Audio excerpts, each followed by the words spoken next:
Ministry of Defense. Just in case it has been missed, I will request Colonel Sophia Qureshi and Wing Commander Vyomika Singh to just update you and fill you in on the details. Thank you, sir. Operation Sindoor पर 7 मई 2025 को हुई press conference के दौरान भारत ने अपनी प्रतिक्रिया को केंद्रित, संतुलित और गैर उत्तेजक बताया था। यह विशेष रूप से स्पष्ट किया गया था कि पाकिस्तानी सैन्य ठिकानों को निशाना नहीं बनाया गया। साथ ही दोहराया गया कि भारत में किसी भी सैन्य लक्ष्य पर हमले का उचित जवाब दिया जाएगा। 7 से 8 मई 2025 की रात को पाकिस्तान ने उत्तरी और पश्चिमी भारत में स्थित कई सैन्य ठिकानों को, जैसे कि अवंतीपुरा, श्रीनगर, जम्मू, पठानकोट, अमृतसर, कपूरथला, जालंधर, लुधियाना, आदमपुर, भटिंडा, चंडीगढ़, नाल, फलौदी, उत्तरलाई और भुज पर ड्रोन और मिसाइलों से हमला करने का प्रयास किया। इन हमलों को इंटीग्रेटेड काउंटर यूएस ग्रिड और वायु रक्षा प्रणालियों द्वारा निष्क्रिय कर दिया गया। इन हमलों का मलबा कई स्थानों से बरामद हुआ, जो कि पाकिस्तानी हमलों का प्रमाण है। On the night of 7th May 2025, Pakistan attempted to engage a number of military targets in northern and western India using drones and missiles. These places included Avantipura, Srinagar, Jammu, Pathankot, Amritsar, Kapurthala, Nal, Jalandhar, Ludhiana, Adampur, Bhatinda, Chandigarh, Falodi, Uttarlai and Bhuj. These were neutralized by the integrated counter unmanned aerial system and other air defense systems. The debris of these attacks is now being recovered from a number of locations that prove the Pakistani attacks. आज सुबह भारतीय सशस्त्र बलों ने पाकिस्तान के कई स्थानों पर वायु रक्षा रडार और प्रणालियों को निशाना बनाया। भारत की प्रतिक्रिया समान क्षेत्र में समान तीव्रता के साथ की गई। यह विश्वसनीय रूप से ज्ञात हुआ कि लाहौर में स्थित एक वायु रक्षा प्रणाली को निष्क्रिय कर दिया गया। Today morning, Indian Armed Forces targeted air defense radars and systems at a number of locations in Pakistan. Indian response has been in the same domain with the same intensity as Pakistan. It has been reliably learned that an air defense system at Lahore has been neutralized.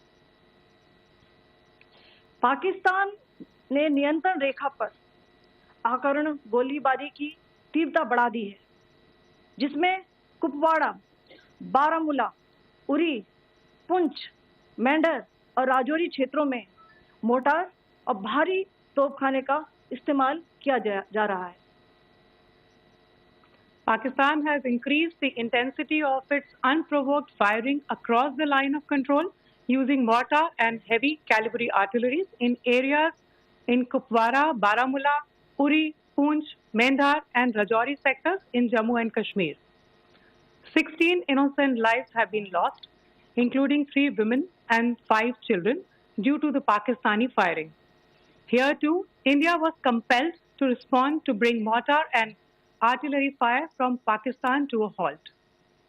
Indian Armed Forces reiterate their commitment to non-escalation, provided it is respected by the Pakistan military. Jai Hind.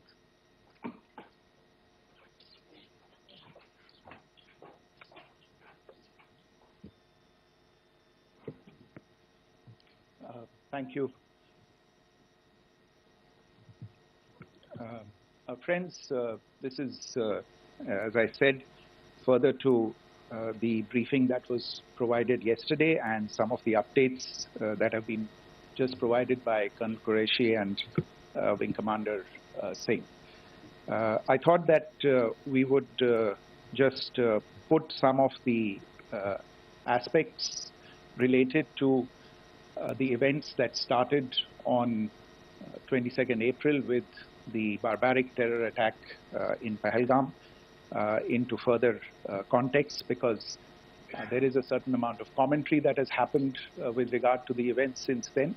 And more than the commentary, there has been a lot of disinformation that has been directed at us from across the border. So a few things that I would like you to keep in mind. First of all, there is mention on all sides of escalation. I think the first point that you have to keep in mind is the attack of 22nd April in Pahalgam is the original escalation. ये जो सिलसिला है जो हम देख रहे हैं आज की घटनाओं को लेके, ये 22 अप्रैल के पहलगाम के हमले से शुरू हुआ है. एस्केलेशन वहां पे हुआ है और उस एस्केलेशन का जवाब भारतीय सेना ने, भारतीय फौज ने कल अपने एक्शन से दिया है. Secondly, I want to invite your attention to the involvement of the group calling itself the Resistance Front in these attacks. I pointed this out yesterday that this is a group that is a known front for the well-known Pakistan-based terrorist organization, Lashkar-e-Taiba. The group has been reported earlier. I mentioned to you about the Indian authorities providing information to the UN 1267 Sanctions Monitoring Committee. In fact, we are going to be meeting with the team again very soon, and we will be providing an update to the information that we have provided earlier. But what is interesting, दिलचस्प बात यह है कि संयुक्त राष्ट्र की सुरक्षा समिति में जब पहलगाम के हमले को लेके एक प्रेस वक्तव्य जारी करने की बात चल रही थी, तो आप सोचिए किस देश ने टीआरएफ का, द रेजिस्टेंस फ्रंट का उसमें मेंशन किया जाना, उसको अपोज किया, पाकिस्तान ने. This was after the fact that the TRF claimed responsibility for this attack not once but twice within a few hours after the incident on the 22nd of April, and then again on the morning of 23rd April. And it is perhaps only after the full gravity of the incident was realized by its masters and handlers across the border that it was managed to back off from this claim. Obviously, that retraction doesn't convince anybody. तीसरी चीज जो मैं आपसे कहना चाह रहा था, और कर्नल कुरैशी और विंग कमांडर सिंह ने कल भी बड़े स्पष्ट शब्दों में और आज भी आपसे ये बात साझा की है. जो भारतीय रिस्पॉन्स है वो नॉन एस्केलेटरी है, प्रिसाइज है, सटीक है, मेजर्ड है और कंसिडर्ड है. Our intention has not been to escalate matters. We are only responding to the original escalation, as I said, and our response has been targeted, precise, controlled and measured. Only military, no military targets have been selected. Only terrorist infrastructure in Pakistan has been hit. Now, there are, as I said, a number of issues that have been raised in commentaries, and there's a lot of, as I said, unfounded disinformation and fabrication that has come from across the border. And I would just like to use this opportunity to set the record straight on some of these issues. The first of these is Pakistan trying to wash its hands off any and all involvement with terrorism. I think the Pakistani information minister said there are no terrorists in Pakistan.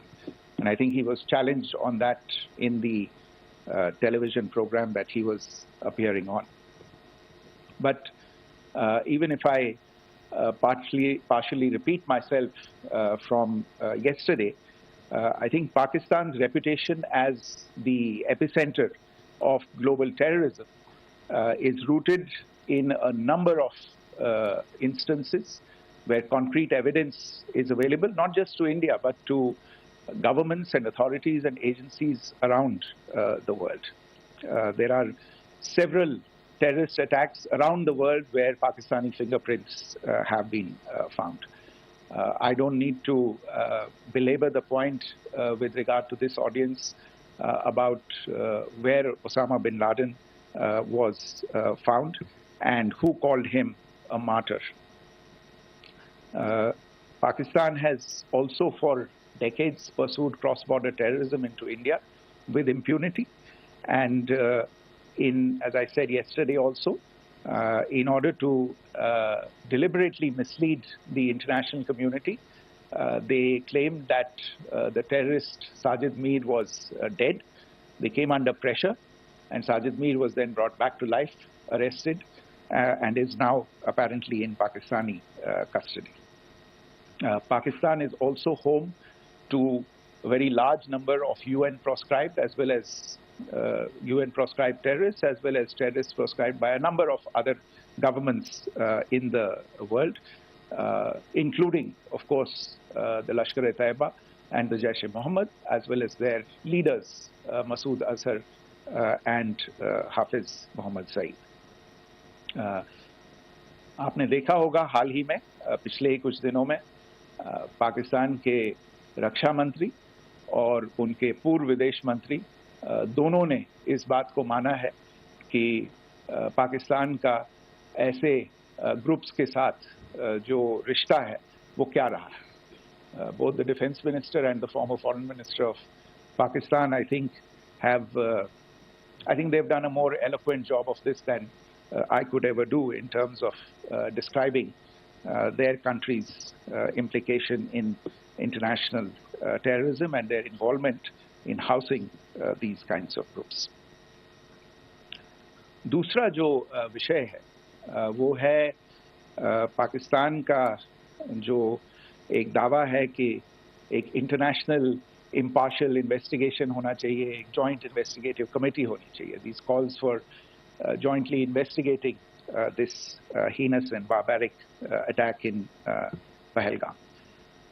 Again, I think you know the history well on this. You know the track record well, and it is not a bright track record insofar as Pakistan is concerned. In fact, in the pursuit of justice for the victims of multiple terrorist attacks, whether it be Mumbai in 2008, in Pathankot in 2016, or many others. But in particular for these two attacks, India had offered to cooperate. India provided forensic evidence and urged Pakistan to bring the perpetrators of these attacks to justice. We, in particular with regard to the Mumbai attacks of 2008, where a Pakistani Lashkar-e-Taiba terrorist was captured alive, India provided extensive information and evidence related to the involvement of Pakistani terrorists in this attack. Cases were registered, but you are all aware that these cases have not progressed, despite the formation of judicial teams, etc. And Pakistan has consistently stonewalled all efforts to move the investigation along. In fact, with regard to the Pathankot attack as well, a joint investigative team was formed.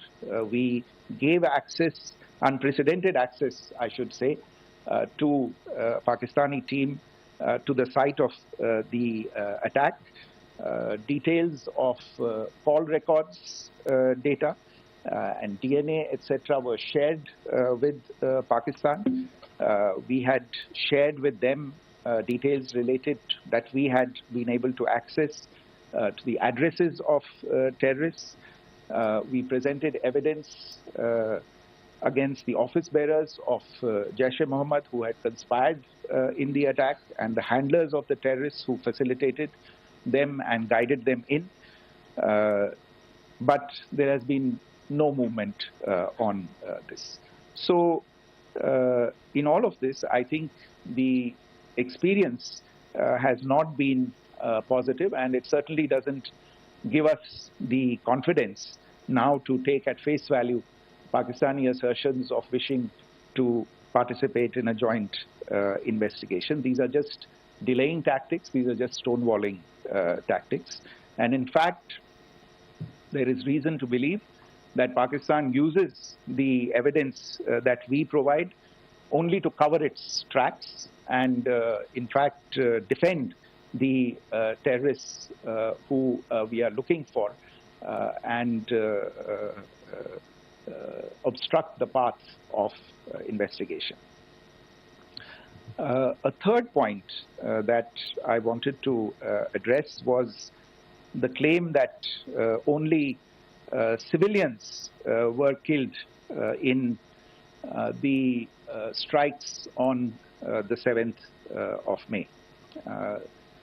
We have made the point very clearly that all attacks on the morning of 7th May were against carefully selected terrorist infrastructure, terrorist targets.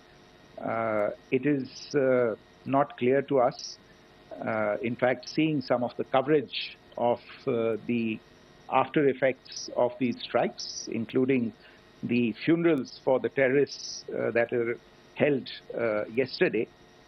I think a lot of you have seen the reports and the coverage on media.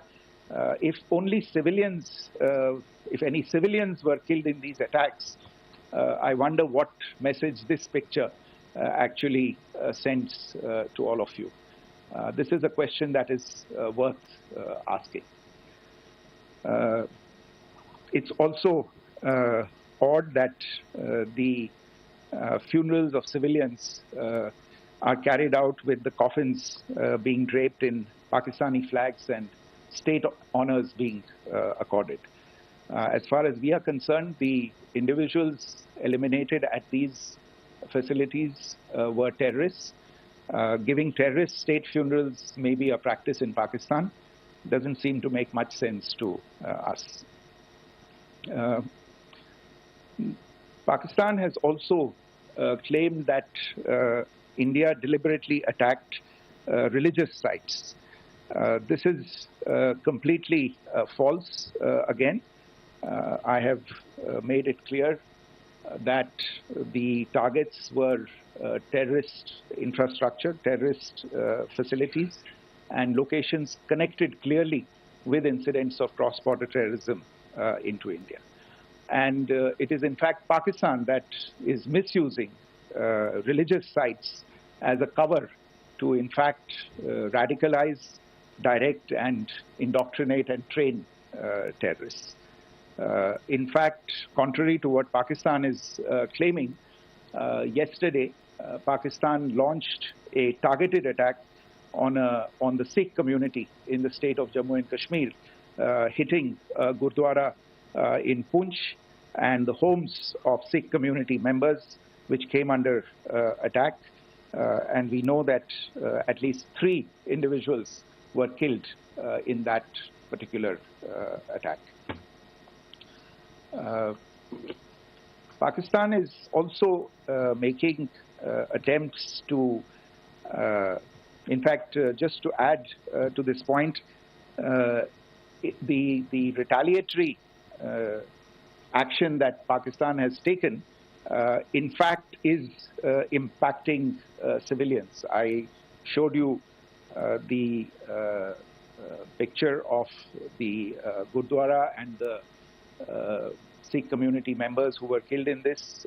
There are other civilians also who've been killed and injured in these attacks.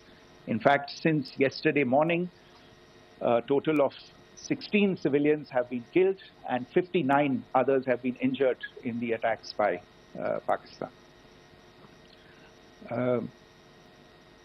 Not only this, Pakistan is also making attempts as part of its disinformation campaign to paint our action with regard to cross-border terrorism through the communal angle. If that is the issue, then I think I can do no better than to cite or point you in the direction of the Pakistan Army Chief's speech of 16 April 2025. I think that is the last word in communal rhetoric. And in the Pahalgam attack itself, you are aware of the kind of religious profiling that was done there. And perhaps there is a linkage between these two events. I can only say that these nefarious designs will not be allowed to succeed in India. And it is to be noted that people from all faiths, all religions, all regions in India have unequivocally, not just in India but around the world, have condemned these attacks. The Pakistani claims of now responding to India's strikes of the 7th of May. As I said right at the outset, it is India which is responding. The original escalation was by Pakistan on the 22nd of April. We are the ones who are responding to that escalation with the action that was taken yesterday morning. And again, I would like to emphasize that the action was restrained. It was directed towards non-civilian, non-military targets and confined to terrorist camps. And again, as we have been saying since yesterday, any further action by Pakistan, some of which we are seeing today, is nothing but escalation by Pakistan now, once again, and will be responded to and is being responded to appropriately. One point that I wanted to also address was the allegations to the targeting of a dam, the Neelam Jhelum project in Pakistan-occupied Kashmir. I want to say that this is an absolute and complete fabrication and a blatant lie. India has targeted only and only terrorist infrastructure, and the details of that terrorist infrastructure, together with the locations, were shared with you yesterday by Colonel Qureshi and Wing Commander Singh.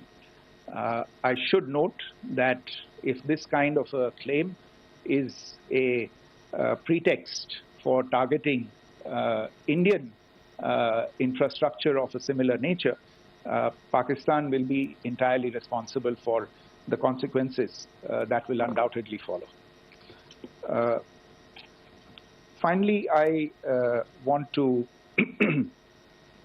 address some issues that have been raised related to the Indus Waters Treaty and the disinformation that has been raised in regard to that as well. The fact is that there have been fundamental changes in the circumstances in which the Indus Waters Treaty was concluded, and they call for a reassessment of the obligations under the treaty. Over the last year and a half to 2 years, India has been in communication with the government of Pakistan. We've sent several notices to them requesting for negotiations to discuss modification of the treaty. India has, for 6+ decades now, honored the treaty, even during periods when Pakistan imposed multiple wars on us, and even when relations were adversarial. Pakistan is the one that has been acting in violation of the treaty, deliberately creating legal roadblocks in India exercising its legitimate rights on the western rivers. Any projects that India sought to build on the eastern rivers, and even on the western rivers, which we are allowed to by the treaty, were always challenged by Pakistan, thereby hampering our rights to utilize our legitimate waters under the treaty. In fact, if you see, the preamble of the treaty itself states that the treaty was concluded in a spirit of goodwill and friendship. Mark those words, concluded in a spirit of goodwill and friendship. ये भारत का धैर्य और भारत की सहनशीलता है जो 65 साल से हम इतनी प्रोवोकेशन के बावजूद इस ट्रीटी को निभा रहे हैं. However, as has been made clear earlier as well, Pakistan has not responded to our requests to enter into negotiations for a reassessment of the obligations under the treaty. A number of conditions have changed. This is a treaty that was based on the engineering techniques of the 50s and the 60s. We are living through the first quarter of the 21st century. Technological changes and technological advancements have to be taken into account. There are demographic changes. There are climate changes that have taken place. There is the imperative of clean energy. And of course, the terrorism that Pakistan has wreaked in the state of Jammu and Kashmir itself has hampered India's ability to exercise its rights under the treaty. Pakistan's persistent refusal to respond to our requests to enter into government-to-government negotiations on the modification of the treaty is, in a sense, itself a violation of the treaty. And therefore, India has taken the step of putting the treaty in abeyance until Pakistan abjures irrevocably its support for cross-border terrorism. Maybe I'll stop there. I mentioned earlier yesterday as well that this is an evolving situation. I would therefore ask all of you to be considerate and restrained. It will not be possible for us or my colleagues from the armed forces to share operational details at this point in time. Beyond that, if you have any questions, may I have time for only a few, and I'll try to answer those questions. Okay, I give the floor to Rishabh. One Secretary, good evening. This is Rishabh from Times Now. I just wanted to understand, as per the press release that has been released earlier today, it says that we have successfully hit at the air defense of Lahore. Does it give our forces a better chances if in case of further escalation? And are there other air defense places as well at strategic location that were targeted? Rishabh, you are violating the first rule that I set out at the end of my remarks. The press release that has been issued by the Ministry of Defense today speaks for itself. It is related to operational matters. It's been released by the Ministry of Defense. As more information becomes available, it will be released at the appropriate time. Once again, please don't go into operational details at this point in time, because this is a constantly evolving situation. Yeah, go ahead.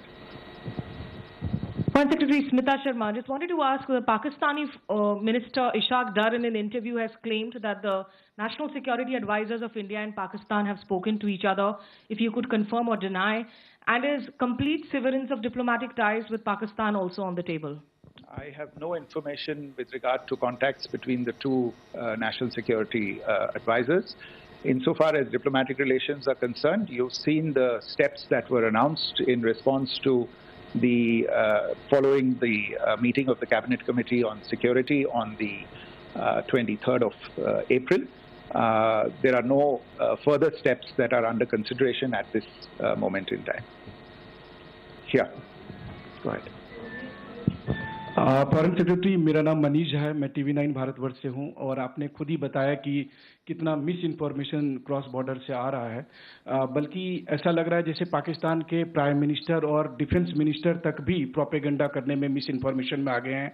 वो कई बार तो ये तक दावा करते हैं कि हम 3 राफेल हमने गिरा दिया, इतने हमने मिग गिरा दिए, और जब उनसे पूछा जाता है तो वो कहते हैं कि सोशल मीडिया में हमने ये सब चीज़ें देखी थी।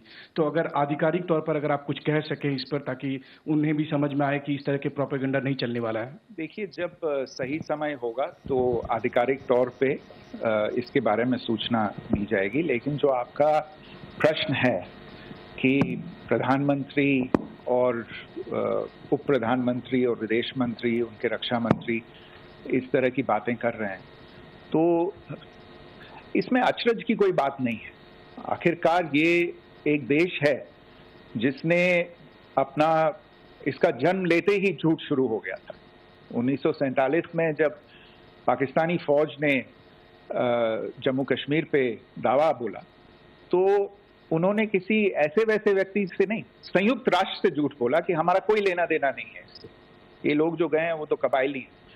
वो तो जब हमारी फौज वहां पे पहुंची और UN के लोग, संयुक्त राष्ट्र के लोग खुद वहां पे पहुंचे, उन्होंने देखा कि वहां तो पाकिस्तानी फौज घुसपैठ करके आ गई है, उसके बाद पाकिस्तान को मुंह की देखनी पड़ी और उनको मानना पड़ा कि हाँ, उनकी फौज वहां पे कुछ समय से पड़ी हुई है। तो ये जो यात्रा है एक तरह से 75 साल पहले शुरू हो चुकी है, तो I am not surprise that this kind of disinformation is being indulged in. Yeah. Siddhant. Sir, Siddhant from Beyond. Sir, we have seen a lot of negative comments coming from the Pakistani military of escalation. If tomorrow there is an escalation, there are strikes, we know one attempt has been thwarted, what will be the Indian response to those attempts of creating more escalation? Because it is looking like it's going towards more escalation. And my second question is, are any other world powers, essentially the P5 countries, the West Asian countries, reaching out to de-escalate the current situation? Look, on escalation, we've already made our stance clear. I mean, there are 2 basic points. First of all, it is Pakistan that escalated on the 22nd of April. We are only responding to that escalation. And then what we have said yesterday and what my colleagues have said today, that now if there is an attempt at further escalation by Pakistan, it will be responded to in an appropriate domain. And therefore, the choice is entirely that of Pakistan to make. As to your second question, I don't think I can do better than to point you in the direction of the statements that are being made from practically every chancellery in the world and the sentiment that they are carrying. That sentiment essentially and for the major portion is support for the government of India in the context of the condemnation of the terrorist attack in Pahalgam on the 22nd of April. There is wide recognition of the government of India's right to respond to these attacks in self-defense, and of course a desire to ensure that there is not further escalation. I think these statements speak for themselves.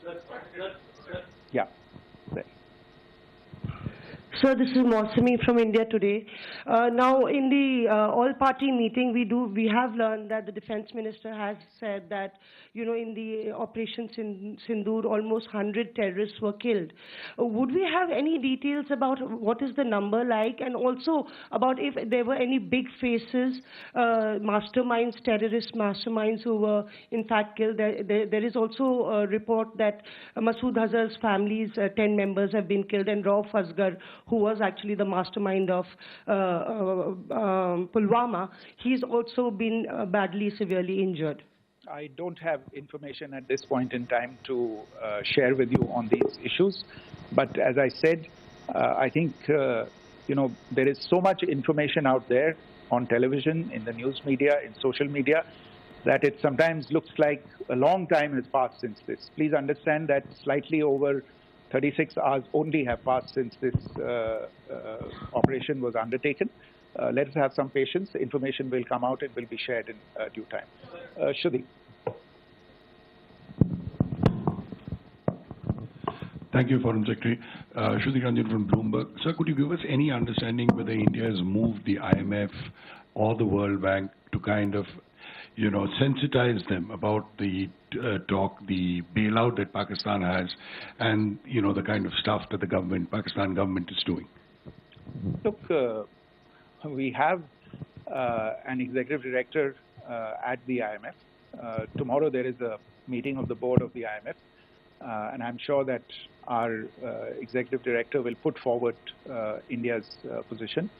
The decisions of the board are a different matter. You know the process through which they are made.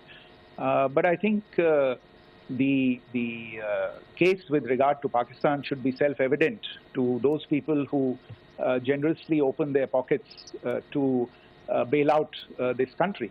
And since you are from Bloomberg, I think you would have the data on how many IMF bailout programs have been, very good, thank you, have been sanctioned in the space of the last 3 decades. And I think you would also have an idea of how many of those programs have actually reached successful conclusion. Probably not many. So I think this is a decision that board members have to take by looking deep within themselves and looking at the facts. So we can, one last question, sir. Sure. One last question. Foreign Secretary, I'm Siddhant from CNN News 18. I would like to know, since it's an opportunity to speak to you, I would like to know the response coming from United States since last 3 weeks.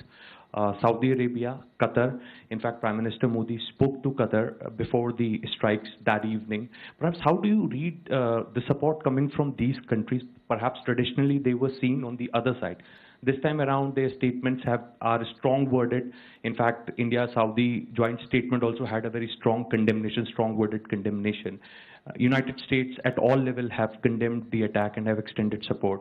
In fact, Saudi Deputy Foreign Minister is in India. He just met EMS Jaishankar. Also, if you could shed some light on his visit, his meeting with EMS Jaishankar. In fact, we have also been told that he met Prime Minister Modi.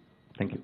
Look, all the countries that you named and many others, we have been in touch with them. The Prime Minister has spoken to a large number of world leaders. A large number of world leaders have called him, as have called the External Affairs Minister. As we speak, there are conversations going on today as well with world leaders. And your assessment or conclusion of the general tenor of these messages is very much on point. And I think this is a recognition of the fact, firstly, of the barbaric nature, the unprecedented nature and character and features of the attack in Pahalgam, and a recognition of India's right to respond to this. And also a recognition of the fact that in responding, we have been nothing but responsible and have done so in a restrained, in a measured, and in a non-escalatory manner. I think that counts for something. People have taken that into account, and that is what is explaining the kinds of reactions that we are seeing. And we appreciate the sentiments and the statements that have been made by the vast majority of world leaders. Yes, the Saudi Minister of State for Foreign Affairs is in Delhi. He had a meeting with the External Affairs Minister earlier today. I don't have further details at this moment, but if there are details, the ministry will share them at some point with you. Thank you. I think that's all we have time for today. We'll join you again soon. Thank you all. Thank you.